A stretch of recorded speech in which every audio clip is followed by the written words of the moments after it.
It started with a toothbrush, one extra item in our bathroom, out of place, unfamiliar, and supposedly for guests. But when I checked, what I found nearly made me pass out. We lived together for almost 2 years, me and Ryan. Our little rental in Portland wasn't fancy, but it felt like ours. Mismatched towels, always running diffuser, and that one squeaky tile near the sink. He used to joke that our home looked like Pinterest threw up, but he secretly loved the way I decorated everything. We didn't have many visitors. We weren't the have people over kind of couple. So when I spotted a second toothbrush in the holder one Thursday morning, it threw me off. It was light pink with a silver stripe. Brand new, soft bristle, not the kind of toothbrush someone forgets to pack up after a sleepover. It looked placed. I held it up. "Hey, whose is this?" Ryan was in the kitchen pouring coffee. He glanced over, barely blinking. "Oh, that? It's for guests," he said casually. "You know, just in case." Guests. It didn't add up. We'd had exactly 2 overnight guests in the past year. My cousin Jill once after a wedding, and his buddy Drew after a snowstorm. Neither needed, or would have used, a pink toothbrush. Still, I dropped it, at least out loud. But in my head, the wheels were already turning. I went to work like normal, smiled through meetings, answered emails, pretended I wasn't hearing alarms in the back of my mind. But something had shifted. It wasn't just the toothbrush. It was the energy. Ryan had been different lately. A little more distracted. A little too protective of his phone. His explanations were always just a little too smooth. So that night, when he was asleep on the couch and the TV was still playing, I got up and checked the bathroom again. Same toothbrush. Still in the holder, still not mine. This time I took it, and I put it in a Ziploc bag. The next morning, I left early, swung by the drugstore before work. Waited in the parking lot until it opened at 8 a.m., bought a DNA swab test. Yeah, I know how that sounds, but when your gut screams loud enough, you stop worrying about looking crazy. I packed up the toothbrush, followed the instructions, and mailed it off with my hands shaking. I didn't tell anyone, not yet, because if I was wrong, I'd look insane. But if I was right, God, I didn't even want to finish that sentence. The results came back 6 days later, and when I opened them, I had to sit down because it wasn't the toothbrush of a random guest. It belonged to someone I knew too well. I thought I was preparing myself for anything, but when I saw whose DNA matched the toothbrush, my entire world shifted. This wasn't just betrayal, it was personal. 6 days. That's how long I walked around with a storm in my chest and a fake smile on my face. I slept next to Ryan every night, made dinner like nothing was wrong, even kissed him goodbye in the mornings, all while knowing that the answer to whether he was cheating was sitting in a lab, ticking down the days like a bomb. He had no idea, not the faintest clue, and somehow that made it worse.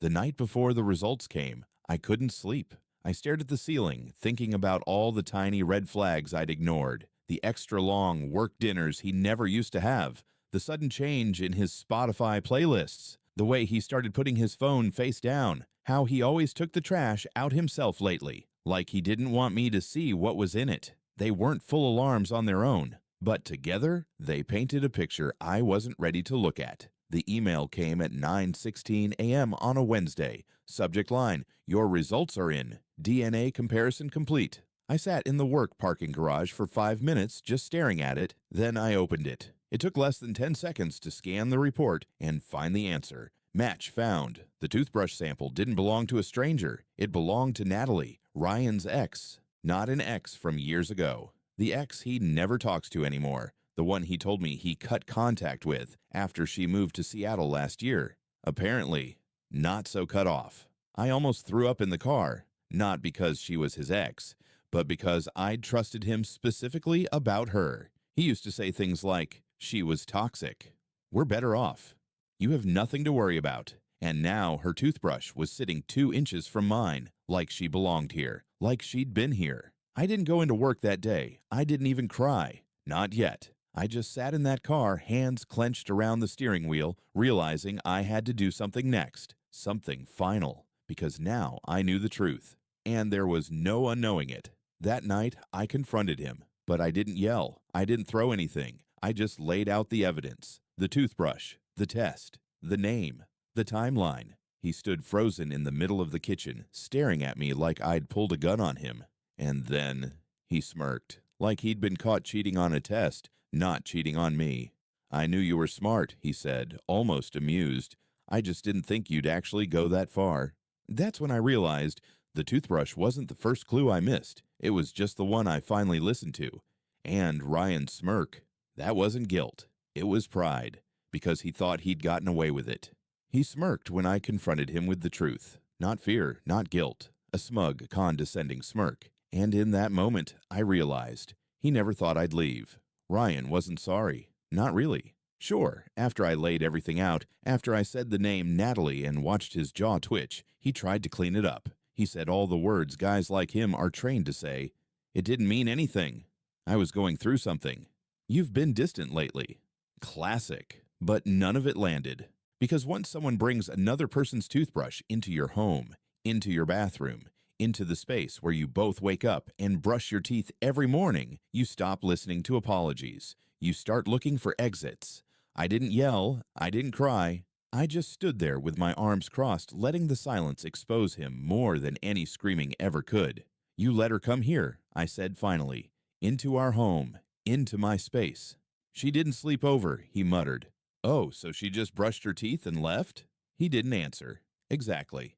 I didn't pack that night. I let him leave. He asked where he should go, as if I was going to help him plan his affair logistics now that he was exposed. I told him, wherever you feel most at home. Clearly, that's not here. He left, took a duffel bag and a charger, didn't look back. The second the door closed, I slid to the kitchen floor and finally let the tears come, not because I still loved him, but because I realized I'd been defending him for so long, making excuses, dismissing little gut punches.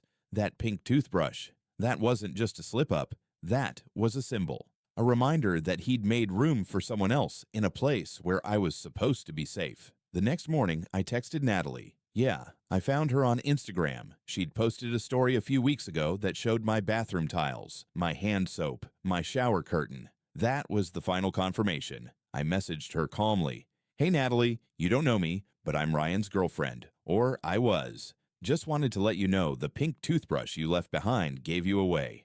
We're done. You can have him now, if you still want him. She never replied, but she read it. It's been 4 months. Ryan tried texting once. I didn't answer. I've moved to a new place. Threw out that entire toothbrush holder. Bought a new one. A sleek, minimalist one with only one slot. Because these days, I don't leave space for people who treat me like an option. In the end, it wasn't about the toothbrush. It was about what it exposed. That I wasn't crazy. That my gut was right. And that the truth always shows up, one bristle at a time.